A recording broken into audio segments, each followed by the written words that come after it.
நீங்கள் பார்த்துக் கொண்டிருப்பது நியூஸ் 21 செய்திகள். தமிழ்நாடு செய்திகளை உடனுக்குடன் தெரிந்து கொள்ள நியூஸ் 21 செய்திகளை பாருங்கள். உண்மை, உழைப்பு, உயர்வு. முல்லை பெரியாறு அணை பராமரிப்பு பணிகளுக்காக கொண்டு செல்லப்பட்ட தளவாட பொருட்கள் தடுத்து நிறுத்திய கேரளா வனத்துறையை கண்டித்து தமிழக அனைத்து விவசாயிகள் சங்கங்களின் ஒருங்கிணைப்பு குழு தலைவர் PR பாண்டியன் தலைமையிலான விவசாயிகள் இன்று குமுளியில் முற்றுகை போராட்டத்தில் ஈடுபட முயன்றனர். அவர்களை லோயர் கேம்ப் பகுதிகளில் போலீசார் தடுத்து நிறுத்தியதால் சாலை மறியலில் ஈடுபட்டனர்.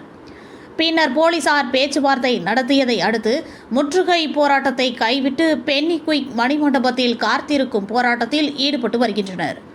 முல்லை பெரியாறு அணை விவகாரம் தொடர்பாக தமிழ்நாடு அரசு எடுத்து வரும் நடவடிக்கை குறித்து ஆட்சியர் மற்றும் SP நேரில் வந்து விவசாயிகளை சந்தித்து தகவல் தெரிவிக்க வேண்டும் என்ற கோரிக்கையுடன் காத்திருக்கும் போராட்டத்தில் ஈடுபட்டு வருகின்றனர்.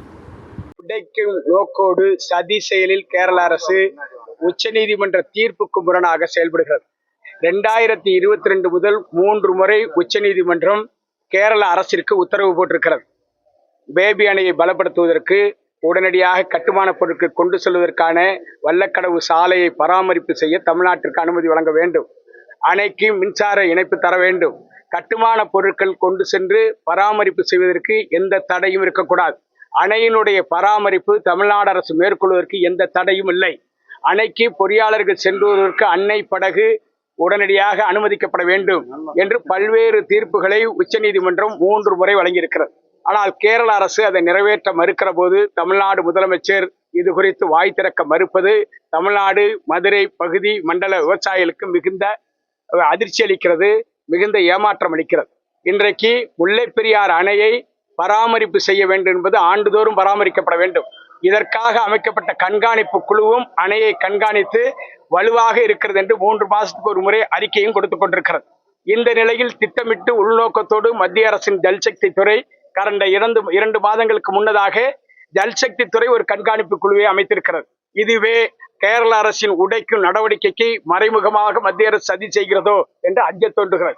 இந்த நிலையில்தான் கட்டுமான பொருட்களை கொண்டு சென்று முல்லை பெரியாறு அணையை பராமரிக்க வேண்டும் என்று தென்மேற்கு பருவமழை துவங்குவதற்கு முன்னதாகவே மே மாதமே அதற்கான கடிதம் வனத்துறைக்கு கொடுக்கப்பட்டிருக்கிறது. கேரள வனத்துறைக்கு கடந்த 2015ஆம் ஆண்டு வரை தன் விருப்பத்திற்கு கட்டுமான பொருட்கள் கொண்டு செல்ல முடிந்தது.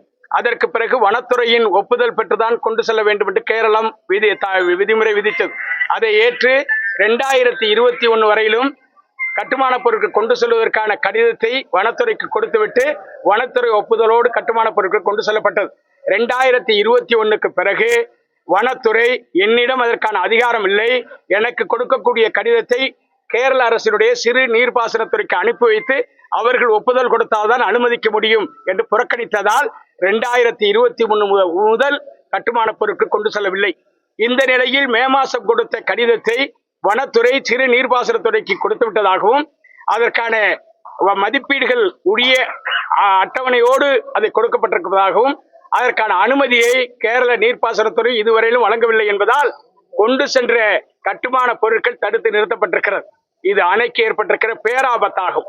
எனவே அணைக்கு பொறியாளர்கள் நினைக்கும் நேரத்தில் கொண்டு சென்று பராமரிக்க வேண்டும் என்பது நீதி. இல்லை என்றால் அந்த அணைக்கு மிகப்பெரிய பாதிப்பு ஏற்படும். எனவே கேரள அரசு அணையை உடைக்க வேண்டும், தமிழ்நாடு பராமரிக்கவில்லை, அதற்கான நடவடிக்கை எடுக்கவில்லை என்று ஒரு குற்றச்சாட்டை சொல்வதற்கான உள்நோக்கத்தோடு செயல்படுகிறதா, இல்லை அணையை உடைப்பதற்கு பராமரிக்காமல் இருந்தால் அணை உடைந்துவிடும் என்று கேரளம் எதிர்பார்க்கிறதா? இந்த நிலையில் உச்சநீதிமன்ற தீர்ப்பை நிறைவேற்ற வேண்டும் என்று தமிழ்நாடு முதலமைச்சர் அந்த முதலமைச்சரை கண்டிக்க வேண்டும். இல்லையே நீதிமன்றத்தில் கேரள அரசின் மீது நீதிமன்ற அவமதிப்பு வழக்கு தொடருவேன் என்பதை பகிரங்கமாக முதலமைச்சர் அறிவிக்க வேண்டும். அவர் மௌனம் காப்பதால் இரு மாநில விவசாயிகள் போதிக்கொள்ளும் நிலை ஏற்பட்டிருக்கிறது. சட்ட ஒழுங்கு பிரச்சனை ஏற்படும் நிலை ஏற்பட்டிருக்கிறது. இது ஏதோ அரசியல் ரீதியாக இந்த அணை பிரச்சனையில் தலையிடாமல் இருப்பது ஒட்டுமொத்த தமிழக மக்களை விவசாயிகளை கோபத்துக்கு ஆட்படுத்தி இருக்கிறது என்பதை முதலமைச்சர் உணர வேண்டும். தவறான தகவல்கள் காவல்துறையால் முன்வைக்கப்படுகிறது. நீர்ப்பாசனத்துறை காவல்துறை அனுமதி இல்லாமல் கட்டுமான பொருட்களை கொண்டு சென்றதால் பிரச்சனை வந்து விட்டது என்று சொல்கிறார் ஒரு ADSP வினோஜ். இது தவறானது, அரசியலமைப்பு சட்டத்துக்கு முரணானது, கேரள அரசுக்கு ஆதரவான கருத்தாக இது அமைந்துவிடும். எனவே மாவட்ட ஆட்சியர், மாவட்ட காவல் கண்காணிப்பாளர் போராட்டத்தில் ஈடுபட்டிருக்க எங்களோடு வந்து பேச்சுவார்த்தை நடத்த வேண்டும். நாங்கள் சாலை மறியலில் ஈடுபட்டோம், முற்றுகையிட சென்றோம்.